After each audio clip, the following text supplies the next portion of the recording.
വെളിപാട് 5-ാം അധ്യായം. മുദ്രിത ഗ്രന്ഥവും കുഞ്ഞാടും.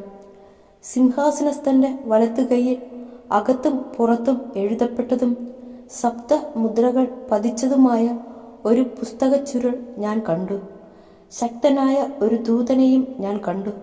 അവൻ ഉച്ചസ്വരത്തിൽ വിളിച്ചു പറഞ്ഞു, ഈ ചുരുൾ നിവർത്താനും അതിൻ്റെ മുദ്രകൾ പൊട്ടിക്കാനും അർഹതയുള്ള ആരുണ്ട്? എന്നാൽ സ്വർഗത്തിലോ ഭൂമിയിലോ ഭൂമിക്കടിയിലോ ഉള്ള ആർക്കും ഈ ചുരുൾ നിവർത്താനോ അതിലേക്ക് നോക്കാനോ കഴിഞ്ഞില്ല.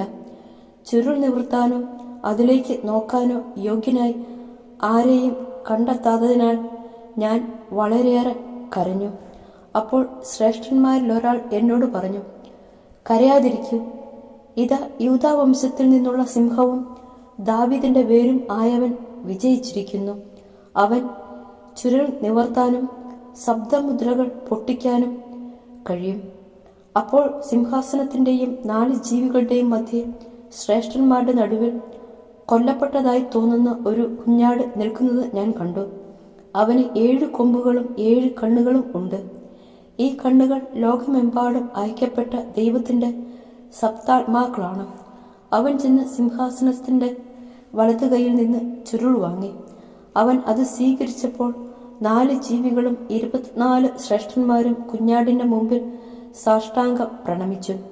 ഓരോരുത്തരും വീണയും വിശുദ്ധരുടെ പ്രാർത്ഥനകളാവുന്ന പരിമളദ്രവ്യം നിറഞ്ഞ സ്വർണ്ണ കലശങ്ങളും കയ്യിലേന്തിയിരുന്നു. അവർ ഒരു നവ്യഗാനം ആലപിച്ചു.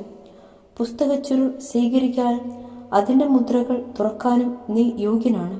കാരണം നീ വധിക്കപ്പെടുകയും നിന്റെ രക്തം കൊണ്ട് എല്ലാ ഗോത്രത്തിലും ഭാഷയിലും ജനതകളിലും രാജ്യങ്ങളിലും നിന്നുള്ളവരെ ദൈവത്തിനു വേണ്ടി വിലയ്ക്ക് വാങ്ങുകയും ചെയ്തു. നീ അവരെ നമ്മുടെ ദൈവത്തിന് ഒരു രാജ്യവും പുരോഹിതന്മാരും ആക്കി. അവൻ ഭൂമിയുടെ മേൽ ഭരണം നടത്തും.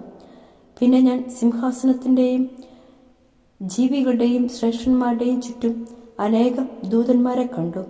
അവരുടെ സ്വരവും ഞാൻ കേട്ടു. അവരുടെ എണ്ണം 10,000ങ്ങളുടെ 10,000ങ്ങളും 1000ങ്ങളുടെ 1000ങ്ങളും ആയിരുന്നു.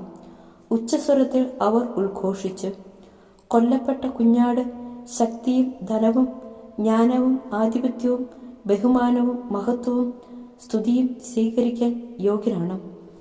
സ്വർഗത്തിലും ഭൂമിയിലും ഭൂമിക്കടിയിലും സമുദ്രത്തിലും ഉള്ള എല്ലാ സൃഷ്ടികളും ഇങ്ങനെ പറയുന്നത് ഞാൻ കേട്ടു, സിംഹാസനസ്ഥനും കുഞ്ഞാടിനും എന്നേക്കും സ്തുതിയും ബഹുമാനവും മഹത്വവും ആധിപത്യവും. 4 ജീവികളും ആമേൻ എന്ന് പ്രതപിച്ചു. ശ്രേഷ്ഠന്മാർ സാഷ്ടാംഗം വീണ് ആരാധിച്ചു.